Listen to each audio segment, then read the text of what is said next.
Banzoli, e você citou aí, cara, essa questão da baixaria, né?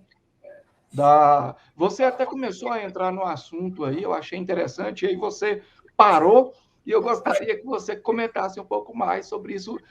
Lógico, eu tenho o meu ponto de vista, quem está assistindo aqui também tem, né? Cada um vai ter aí uma opinião, a gente pode concordar em algumas coisas, discordar em outras, mas dentro da sua visão aí, você poderia citar alguns, claro, devem existir muitos exemplos aí na sua visão do que seria essa baixaria dentro do debate teológico, mas você poderia citar aí para a gente um ou dois exemplos, só para exemplificar e a gente passar para o próximo tópico? Eu lembro quando eu comecei a entrar na apologética, eu tinha 16 anos, eu estava em 2009 e eu entrava no Orkut, né? Que na época era uma grande comunidade de debate, estavam todos lá, né? Nem existia o Facebook ainda. E lá não importa qual debate que você ia, né? Seja debate católico versus protestante, cristãos versus ateus, espíritas, até com comunidade satanista eu participava para refutar os satanistas lá, né? E todos os debates que tinha era impressionante o nível de baixaria, né? Até hoje, se você entrar lá, né? Gente xingando outras pessoas, tentando humilhar, ofender, fazer deboche, etc, né? Porque as pessoas são assim, né? As pessoas têm um ego que é difícil de se lidar, né? Que é ferido muito facilmente, ela começa a partir por âmbito pessoal, para de homem, quando vê que não tem mais argumentos, né? Isso daí, eu acho que não é novidade para ninguém, né? Eu me lembro que no meu blog, ateismorefutado.blogspot.com, tinha lá 300 comentários de ateus, praticamente todos eles só xingando, tentando humilhar, tentando escarnecer e tudo mais, né? Sem encontrar um argumento substancial de fato. Uma pessoa que, com educação e civilidade, fosse expor um argumento racional, né, para tentar refutar, né? Então, isso daí é uma coisa realmente lamentável, né? Você pediu exemplos práticos, né? Eu vou citar um do lado católico, um do lado protestante, só para equilibrar, né? Você tem um exemplo que foi bastante triste, né? Há algumas décadas atrás, acho que lá no início dos anos 2000, teve um pastor da Igreja Universal que ficou bastante conhecido por ter chutado uma imagem da santa, né, do catolicismo, e aí, nossa, isso daí pegou muito na época, né, virou um escândalo e tudo mais, né, que é um absurdo. Por mais que você não concorde com a imagem de escultura, né, por mais que você não ache certo a veneração, a adoração às imagens, né, você não deve você não deve fazer esse tipo de coisa com a religião alheia, né, você tem que respeitar, mesmo que você não concorde com isso, né, e você em rede nacional vai lá e chuta uma imagem, né, da santa, isso daí é realmente uma atitude abominável, né. Do lado católico tem uma famosa pregação do padre Paulo Ricardo, onde ele chama os evangélicos de otários no meio da missa, né, porque ele tá falando que os evangélicos não acreditam na intercessão dos santos, na mediação de Maria e tudo mais, né? Aí eles falam, então você se acha um bonzão, então, né? Só porque você querer ter acesso livre a Deus. E aí falou, você é otário, né? E aí, enfim, né?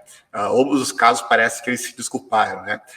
Algum tempo depois, né? Devido à repercussão que tomou, né? Mas isso daí acaba acirrando os ânimos do debate e acaba levando, como eu falei, à baixaria, né? Porque se os próprios caras, né, que são tidos como referenciais, acabam agindo dessa forma, né, totalmente infantil e até bestial, imagina as pessoas comuns, né, debatendo pela internet, que é muito mais fácil de ofender pela internet, atrás de computador, né, muitas vezes se escondendo no anonimato, em fakes e tudo mais, do que mostrando a cara, né, do que falando, né, abertamente, né, e a gente vê isso, ainda mais porque o brasileiro, especificamente, isso eu falo porque eu acompanho debates em fóruns europeus, americanos, tudo mais, né, de debates teológicos e de vários assuntos, né, políticos e tudo mais, e o nível é muito diferente, é outro nível, né, é outra coisa, né, eles conseguem discutir entre si com educação, mas por quê? Porque eles são países de primeiro mundo, eles recebem uma educação muito mais qualificada desde o berço, né, e a gente não, aqui no Brasil, infelizmente, é um país de terceiro mundo, e qualquer discussão, né, muitas vezes vai acabar virando baixaria mesmo, né,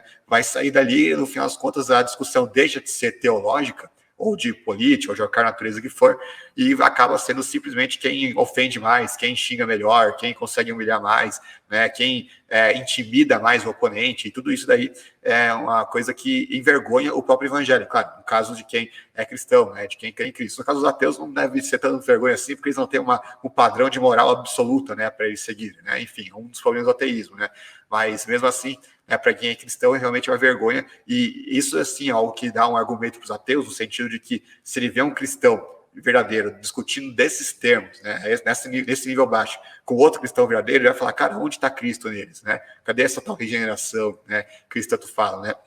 Esse é o grande problema, né? Ainda como eu falei, os próprios ateus, você falou, né? Que os próprios ateus divergem entre si, isso é a mais pura verdade, né?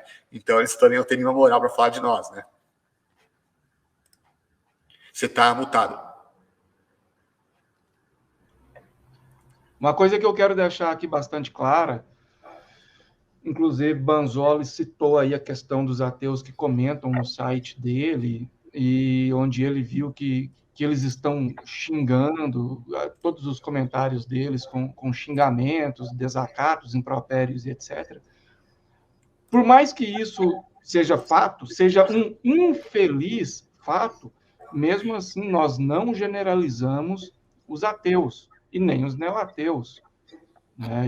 Eu conheço ateus de um excelentíssimo nível argumentativo, de educação, né? Então a gente sabe que nem todos os ateus se portam dessa maneira, tal como também o Banzoli falou aí, e nós não vamos ser hipócritas, né? Infelizmente, alguns cristãos agem na baixaria também, e algumas vezes pior do que os ateus que eles mesmos criticam.